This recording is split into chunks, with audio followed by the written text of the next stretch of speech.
Jim Henson created a puppet in 1982 that was so unsettling that he was unable to touch it. The design process went awry. Although the creation was intended for the Dark Crystal, Jim worked on every terrifying detail for weeks. Then he came to a halt. He gave it to his helper and turned to go. For years the puppet was kept in storage. Jim never went near the workshop, although he would visit it. Later, his family discovered letters that described his fear. His entire perspective on his own inventions was altered by what he learned about this puppet. On September 24, 1936, Jim Henson was born in Greenville, Mississippi. Betty Marcella Brown and Paul Ransom Henn were his parents. His mother was from a creative family, while his father was an agronomist for the government. Jim was raised in Leland, a tiny town. It was serene and teeming with wildlife. He listened to stories, saw animals, and created new characters in his mind. His grandma was constantly using her hands to make things, whether it was sewing, quilting, or painting, and she instilled in him that sense of creativity. Jim's early years in Mississippi influenced his eventual ability to make puppets come to life in a way that had never been seen before. Jim's family relocated to Hyattsville, Maryland, near Washington, D.C., when he was about 11 years old. Everything changed with that transfer. Jim claimed that the most significant event of his early years was the day they bought home their first television set. His mind was exposed to new possibilities by this new realm of moving pictures. He began to imagine how puppets may be used not only on a theater, but also on TV. The notion that he denied medical treatment because of his faith is untrue, despite the fact that his family practiced Christian Science, which influenced his outlook on life. That was merely a rumor.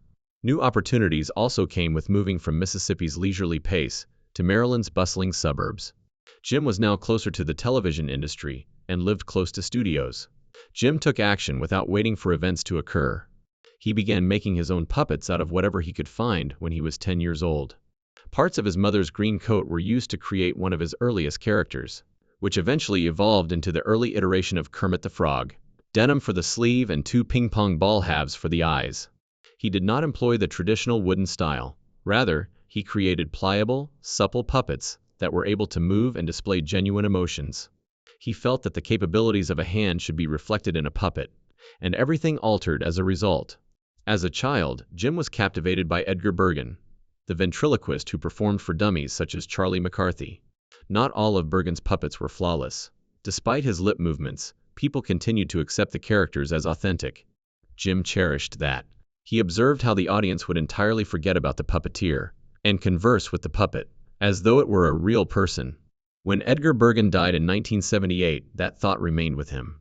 At his burial, Jim gave a speech. The Muppet movie was especially dedicated to him. Jim later received a picture from the Bergen family with the words, "Dear Jim, keep the magic alive." Jim began doing puppet shows on a local television program while he was a high school student in Maryland. In 1954, that is. When he made his television debut, he was still a teenager. He did not employ the traditional method of using a fixed stage and inflexible puppets. Rather, he began experimenting with different camera angles and methods that gave his characters a fresh look. He admired TV puppeteers such as Bill and Cora Baird and Burr Tillstrom. Jim was contracted by WRC-TV to make a short puppet show called Sam and Friends in 1955, his first year at the University of Maryland. It was broadcast twice a night, and 3 years later, in 1958, at the age of 21, he received his first Emmy. In 1954, Jim enrolled in college with the intention of becoming a commercial artist. He majored in studio art, but he later made an unexpected choice. He earned a degree in home economics in 1960. At the time, that was uncommon for guys. Jim, however, had a motive. He desired access to the top set and costume design resources available at the institution. He even enrolled in a senior puppetry class as a freshman, when he got to know Jane Niebel. She would become his wife and creative collaborator. Jim already seemed like someone who wanted to change the world, according to many who observed him in that class. Jim first appeared on television in 1954 as Pierre the French Rat. It appeared on the Junior Morning Show, a local program. Made of aged materials and fake wood, Pierre had a rugged appearance. The show lasted barely 3 weeks, but viewers were astonished by how odd and different it looked. Due to labor rules and the fact that Jim and other puppeteers were under 14, the station closed it. Nevertheless, Pierre appeared on Sam and Friends and was one of Jim's first puppets. Jim began work on Alexander the Grape, a short animated picture, in 1965. On September 24th, his 29th birthday, he worked on it. He manually animated the cutout paper shapes, frame by frame. To create the soundtrack, he even engaged a professional composer. Jim, however, never completed the movie. He persisted in trying to make it flawless before moving on to other endeavors. Before the Jim Henson Company discovered and assembled the video, in 2009 it had been hidden for decades. Fans were able to see how serious and imaginative he was, even as a young artist. Jim got his big break with Sam and Friends back in 1955. Airing right before the nightly news and late-night chat shows, the program ran until 1961. It had a large viewership as a result. He created it with a cardboard mouth, ping-pong balls, and his mother's old coat. The show transformed puppetry in addition to providing entertainment. While filming, Jim even observed the performance live on a monitor, which had never been done before. In 1958, at the age of 21, he received his first Emmy for it. Jim committed an act in 1956 that terrified everyone in his vicinity. In order to devote himself full-time to puppetry, he briefly left college. The station offered Sam and his buddies 2 nighttime slots because they were so successful, and they had to produce 10 episodes per week. Jim's family and friends believed it was dangerous. Although a steady job was not guaranteed, Jim had faith in his work. The entire nation took note when he and Jane made an appearance on Steve Allen's Tonight Show in October. More work, more money, and genuine respect in the TV industry were all made possible by that one moment. He had already disproved everyone by 1958. Jim and Jane were hired to create advertisements for Wilkins Coffee. In October 1957, 2 puppet characters were made by them. Dukins didn't like coffee, while Wilkins did. The claim that Jim never did Wilkins do of the violent advertisements is untrue. Jim did both. The original Wilkins puppet had a painted mouth, button eyes, and was constructed from brown flannel. They received formal patents on both puppets in 1959. They produced 179 advertisements between 1957 and 1961. Watkins was brutally chastised for refusing to drink Wilkins coffee at the end of each 8-second clip. He was electrocuted, hurled from buildings, shot, exploded, and even strapped to electric chairs. These brief advertisements were shown at the smallest possible windows of time, just long enough to startle, amuse, and make an impression. Washington began talking about Wilkins coffee. Sales soared. The violent sequences were directed by Jim himself. He didn't mince words. In one advertisement, Wilkins was seen stabbing Dukins, then fencing and cleaning blood from his sword. Dukins paid more for lunch because he didn't drink coffee, according to another. The advertisements were deemed excessively violent by some. Jim responded by creating a parody advertisement in which Dukins joins a fictitious anti-violence organization. However, despite the criticism, the advertisements were never outlawed. They were too effective. Later, Jim clarified that a hard sale wasn't always necessary for advertisements. Occasionally, shock and humor could accomplish more. Other businesses began phoning. By 1958, Jim was creating variations of the graphic advertisements for many national businesses. Red Diamond, Community Coffee, Lorraine Coffee, Nash's Coffee, and even Standard Oil wanted to become involved. He simply changed the names of the scripts, but otherwise reused them. Jim was able to pursue his larger goals and earn actual money as a result. In the same year, he achieved his first taste of success with products, selling 25,000 puppets for $1 each. It is untrue to say that Jim detested violence. Indeed, he tested adult-oriented, darker comedy on Watkins. It was more than simply coffee. Jim was testing the viability of using puppets for purposes other than children's entertainment. Before departing the puppetry industry in 1963 to raise their children, Jane also played both roles. Jim was already seeing a world in which puppets could simultaneously be intelligent, humorous, and even dangerous. These early attempts developed into his later shows, such as The Muppet Show. Jim had already developed the kind of endearing characters that allowed him to test the boundaries. According to his biographer Brian J. Jones, Jim and Jane Henson formally established Muppets, Incorporated on November 20, 1958. 3 years prior, their small local program, Sam and Friends, had broadcast on WRCV in Washington, D.C. Jim coined the term Muppet by combining the words marionette and puppet, not realizing that it would eventually become a Disney trademark. However, nobody anticipated how quickly things proceeded. Even before the firm was founded, in 1956, The Steve Allen Show had already brought the Muppets to a national audience. Then Sam and Friends took home an Emmy in 1958. Rolif the dog, who made his debut in Pieana Dog Chow advertisements before becoming a regular on The Jimmy Dean Show from 1963 to 1966, was the first real star. Even though Jimmy Dean was given a 40% stake in the business, he didn't believe he had the right to accept. Millions were lost because of that one choice. Everything altered once more in 1969. Jim was approached to work on a new type of children's show by Joan Genscooney of the Children's Television Workshop.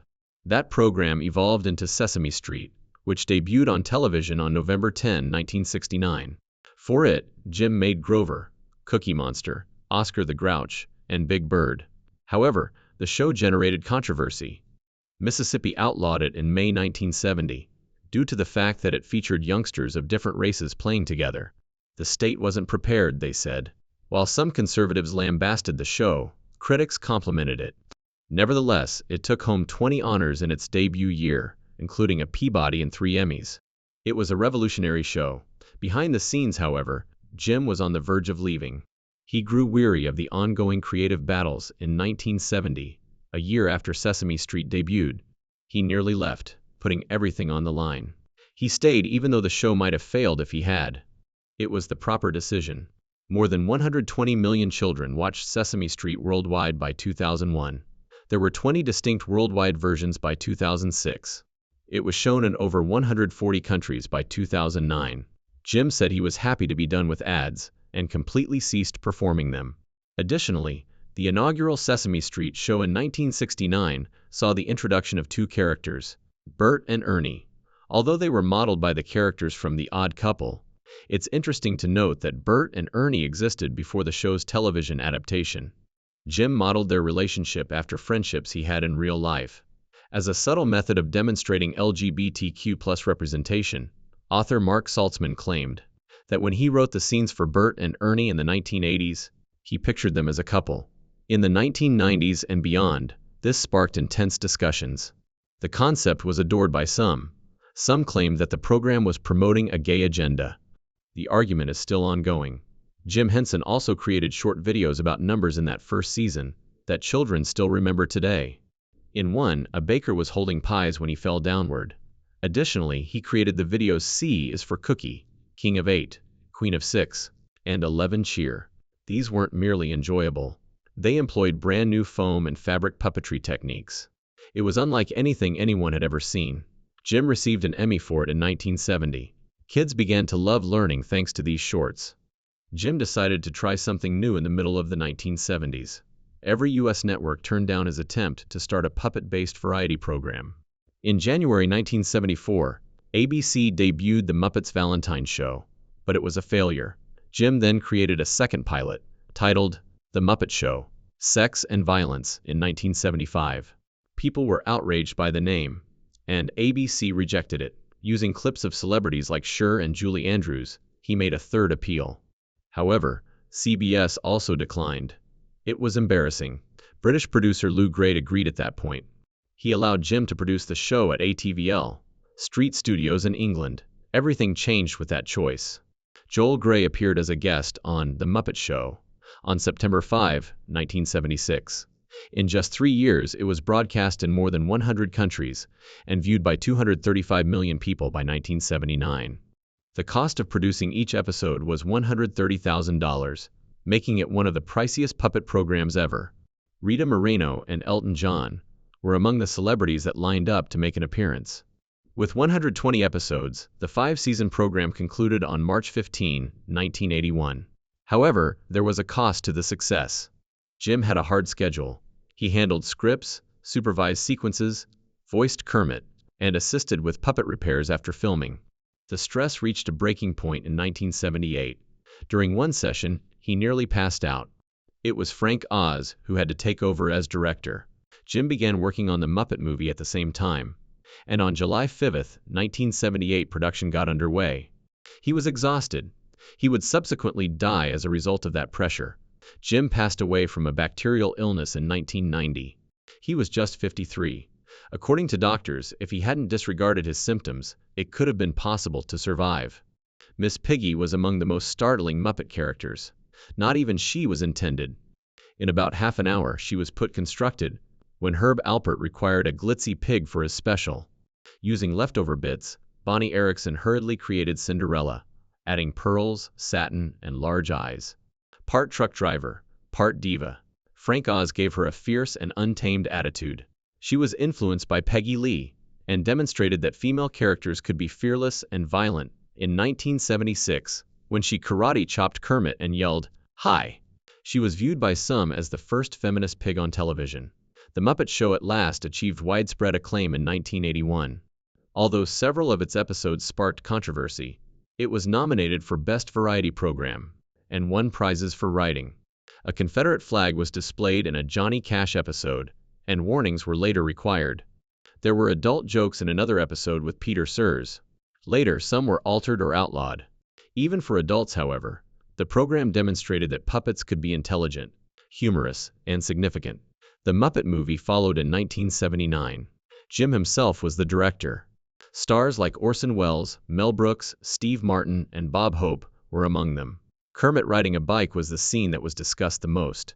Jim had to conceal himself inside a customized container beneath the bike, and manage everything from there in order to pull it off. It was revolutionary. In addition to earning nearly $65 million, the movie received 2 Oscar nominations, one of which was for Rainbow Connection.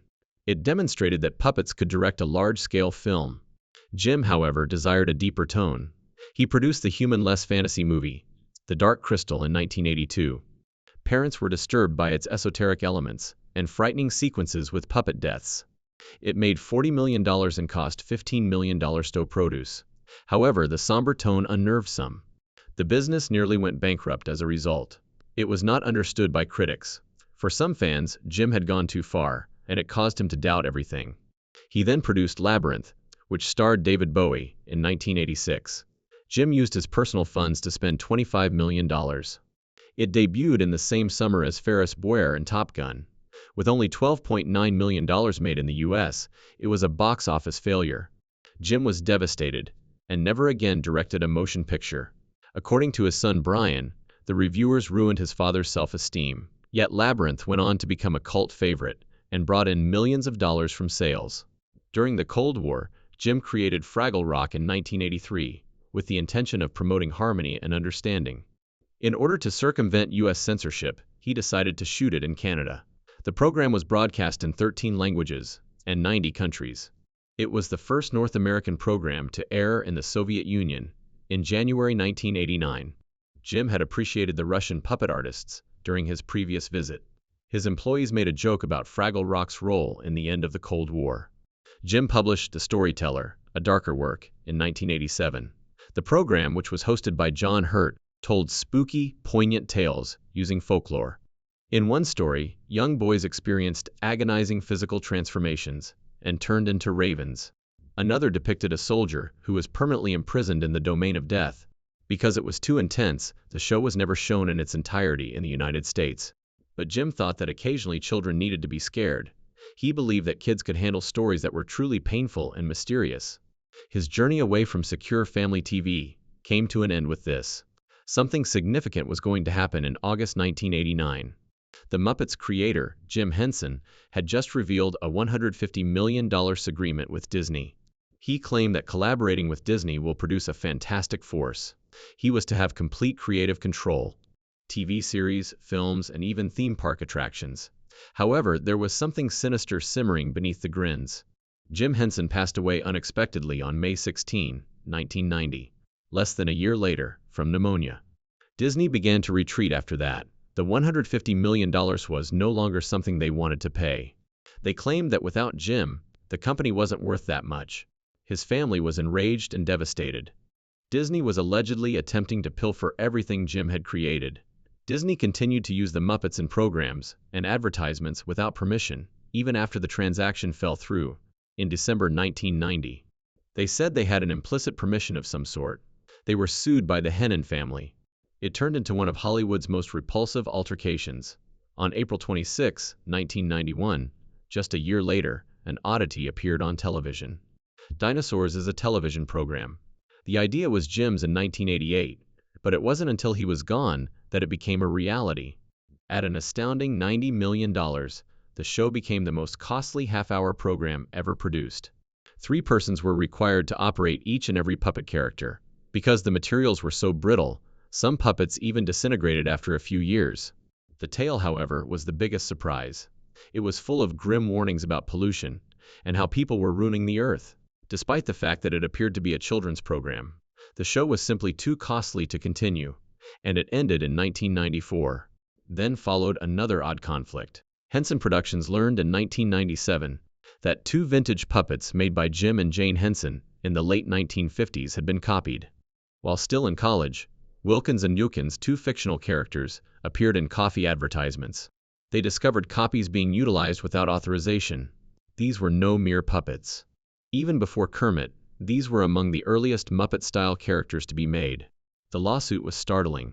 It revealed how ruthless the puppet industry had grown, and how even forgotten figures were now valued at millions of dollars. And precisely 1 year after Jim's passing, on May 16, 1991, Disney debuted Muppet Vision 3D. With the use of live effects, 3D movies, smoke, bubbles, and sophisticated animatronics, it grew into a huge theme park attraction. Additionally, it was Jim's final significant endeavor as a director. He had been working tirelessly to balance the development of dinosaurs, the Disney arrangement, and this attraction. But there was a cost to all that labor. Jim was worn out. No one was aware that his health was subtly deteriorating. The Muppet Vision project's sheer success turned into a menacing emblem. It concealed the fatigue that might have contributed to his demise. After 34 years of operation, the ride eventually closed on June 8, 2025. Jim began steering the Muppets in a completely different path during his last year. He presented adult programs in 1990, daring, edgy, and not at all like the well-known family-friendly Muppets. He intended to bring puppets to shows that were more sophisticated, like Saturday Night Live. This wasn't the first crazy thing he had tried. Even his own daughter, Lisa, was perplexed by his 1975 pilot, Sex and Violence, asking, "Where's the sex?"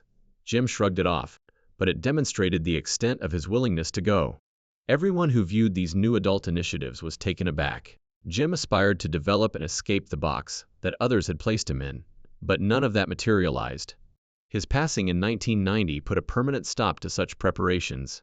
In a puppetry class at the University of Maryland, in 1954, Jim got to know Jane Niebel. Her potential was immediately apparent, and he asked her to collaborate with him.